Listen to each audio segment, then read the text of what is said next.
because he was so talented, he was the squad leader. And you can see Mike over there, he was one of the tallest ones. It's hard to tell, but this is Dwayne Edwards right here. He thought they were bowling in Annapolis, and he got on the bus and he went to Annapolis for a bowling tournament. But he turned around and he went back home. But you can see Mike was taller than the rest, which really was, he was going to be quite an athlete when he got to the Naval Academy. So he was a squad leader and everything was going pretty well. Here's some more of his guys. This is Don Hummel right here. He's still out here. You can't really tell, but he's got hair. That's Jerry Sty back there. You can see Jerry. None of them know how to salute. They got their hands all in different positions. That would not cut the mustard. But they were all good troops. Mike was a good leader. Oops. Sorry about that. Okay. So anyway, a bad thing happened. They had basketball tryouts. Now those of you that know Mike Miller knows he wasn't a bad athlete, but he wasn't a good athlete. And he tried out for the Annapolis basketball team, and he didn't make it. And he was down. He was down. I mean, it was pretty bad. But it so happened that the Naval football coach was there that day when they were making the cuts. And the coach said, Mike, I can use you on the football team. I can have you on the field the first day. I mean, we could use you. So Mike got all really smiley, and he went home and he called his parents and told them he was going to be on the Annapolis football team. And he called over here and talked to Mark and told him, and Mark was excited for him. In fact, Mark and his wife flew to Annapolis for the first Navy game because they wanted to see, they weren't sure what position he was playing because they didn't tell them, they just told him we can use you. Well, they used him all right. You see, the goat's the mascot there for the football team. So Mike was the mascot for the football team for several years, and that worked out pretty good. Can't have everything, but he was pretty happy with it. And then he went to Naval. He went to Pensacola for pilots training, and things didn't go real well, you know. And the worst of it is, you know, the captain's supposed to go down with the ship. He thought that included airplanes. So if you look, you can still see them in there. They finally opened the doors and got them out. So then, they give him another airplane. This time they wanted him to hit the aircraft carrier. Well, he did 50-50. You see there, and you can see that again. He's still in there. He's pretty proud of himself. You know, if you do 50-50, that's not that bad.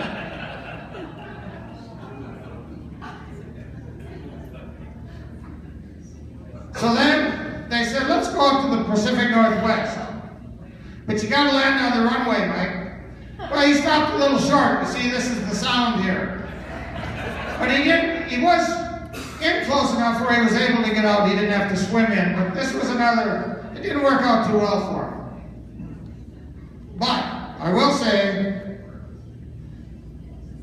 well, he did make a successful, I forgot he made the successful aircraft carrier landing. This is his first successful aircraft carrier landing. And what they did, before he landed, they had an all-hands alert that Mike Miller was at the controls. And you see the guys running here. They're getting out of the way because they don't know where this guy's going to end up. But he did okay. So, after training, there he is. Well, it might be him. But he was a very successful pilot in the Air Force. I'm sure flew all around the world, did a lot of military flights, unsafe places, so he did pretty good. Now, I didn't do too bad myself. I was a locomotive engineer. I'm not going to show you any derailments or anything like that. But I had this slide, this is the only picture I had. But that's Jim Aiken. A lot of you remember Jim Aiken. He's passed about 10 years ago, but he was in the class of 71. Good friend of mine. But Jim and I were engineers together. We kind of hired out at the same time. And he was a good friend of mine. Great guy. Nancy, you have something else to say? Just agreeing. Okay, yeah, he was a nice guy. Nice guy. Huh? Yeah, they don't hire anybody, that's right. Well, first they went to the fire department, they seen they hired you, and they said, way up. What the hell? So then, I was supposed to do, I'm sorry, that's slides. See, I broke my foot there. And this is a slide from when I was in Arizona. So, anyway, sorry about that slide. What? How did I break my foot? Well, most of the guys know that story. I mean, that's... How did I really break it? Okay, I didn't want to tell this story. But I'm over at Dee's house. And Dee forgot to buy whatever we needed for the salad. Nancy was going to make us a salad. So Nancy's at the store, calls Dee, and Dee's on his rotary phone in the family room. So he's already extended this baby 25 feet this way. And the steps for upstairs are over here. And I have to go upstairs to use the restroom. And Dee is on the telephone. I said, I'll be back down in a few minutes. And he says, well, listen for the UPS guy because I got a delivery coming, I got a new shirt coming. I don't know if most of you know this, but Darwin, the only guy with a sport coat on, first worked for Tempo in the men's clothing department. Do you remember Tempo over there at Arrowhead? And then when the big shooter Kmart come to town, he immediately moved to the men's department in Kmart. So, when we're in Arizona golfing, the first thing we do is we line up just like we're in the military. And Darwin's out there and he grades us. If you're an A or a B, you're okay. If you're a C, you're on promotion or on probation until the next golfing time. And if you have 2 C's in a row, you can't golf. And he's the one that makes the decision. So we've shaped up our game down there a little bit. Don has already got it figured out. Bill's already got it figured out, but I still get sent home once in a while. But anyway, so that's what, I think I said Darwin, I meant to say D. That's what D said. So he's in the family room, and I run upstairs to go to the bathroom. And about 5 minutes later, I hear a big whoop. Whoa, he says. Now, Nancy had sent him in to cut some fruit for our salad. And normally, Darwin is not allowed to do anything in the kitchen except eat, because he has no skills in the kitchen whatsoever. So I'm sure, without a question, that he's cut off his finger down there. I mean, I just know it. So down I come. They've got 2 flights, there's a landing, there's about 10 steps in each one, about 20 steps. 2 steps I make it down. Well, I don't know. Remember that rotary phone? He's wrapped that baby all right in front of the staircase. It's as tight as razor wire around the prison. And down I go. Flat, straight on the ground. They've got tile floor, there's no carpet. And I'm laying down, straight down, and I look up, and Darwin says, look, I got my new shirt. And I says, Darwin, my ankle hurts. I think I broke it. We need to call 911. And he says, but look at this new shirt. I said, I don't care, Darwin. I'm really hurt. We need to call 911. So he goes into the kitchen to get the phone. Of course, now the phone knocked onto the floor. It's the rotary phone. He tries for about 3 minutes until he realizes you can't call 911 on the rotary phone.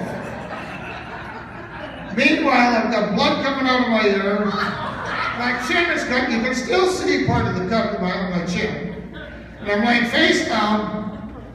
Because I thought he cut his foot, I jumped off the toilet and my buttocks is exposed because I'm laying on my stomach.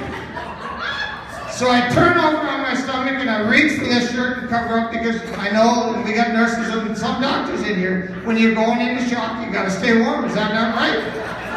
So I grabbed this shirt and laid it on me. And I said, Darwin, where's your cell phone? He says, well, it's out in the car. I says, go get it. So out he goes to get my phone. And he comes in, and I said, how long was it going to take? Well, he says, I had it turned off. And I said, well, I know, but you can still call him. He says, well, but it's doing a software update. It'll be a little bit. So finally they got there and I had carted off and I flew home the next day and that's why I'm still living a little bit. Now the neat thing about this is I had never worn a $300 shirt before. And I had that thing on me for at least 30 minutes. Darwin can never wear it because it's got all my blood on it. But anyway, so that's, Terry, I appreciate you asking, but that's how it happened. And that was too much to put on Facebook, so I just went with, I was dumb enough to have an extension ladder on the roof trying to get the pigeons out of my son's roof. And I didn't have anybody, if this is what happened, I wouldn't have had somebody holding the ladder. The extension ladder slid back, and I rode that extension ladder down and straight onto the concrete. And the neighbor came over. He was a Hispanic guy, he's kind of a religious guy. He started rubbing my ankle. He says, "It's not going to be any problem. I prayed to Jesus. There's not going to be any broken bones. You don't even need to go to the doctor." I said, "Well, maybe I should." So I went to the doctor and I had some crushed bones, and now I'm still recuperating. Anyway, so that's what happened. Thanks for asking, Terry. So Mike got some, I'll wrap this up pretty quick. This might be getting too long. Mike did some pretty extravagant trips. He was in Rota, Spain. He was in Japan. He was in the Persian, whoops.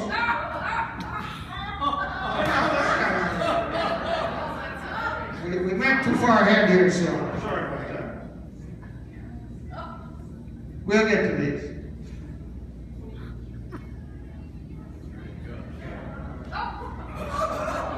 I don't know what that was doing.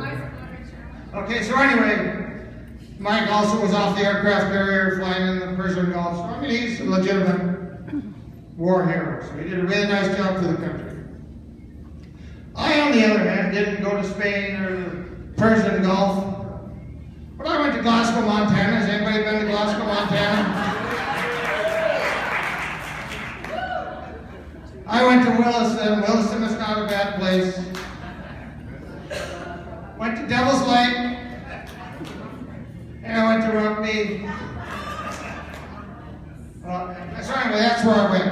And I didn't mean to have this up here, but with the Ice Bucket Challenge last year, my brother challenged me to do the Ice Bucket Challenge. I agreed to do it, and my granddaughter took the picture, so she only got me from the neck down, and I'm sorry.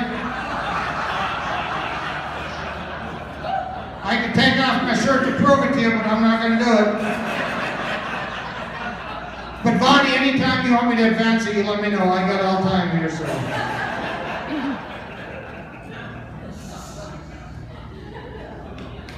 That's not really me. That is me. That is me. So anyway, we got this in here. In case I didn't make you smile anyway, I wanted to show you some of our pictures from Japan, my lovely wife Joanne. I also have, we'll get to those pictures in a second. This is, wait, we gotta go back to Mike's. This is the house that Mike lived in at the Naval Academy, the Buchanan House. Really an amazing house.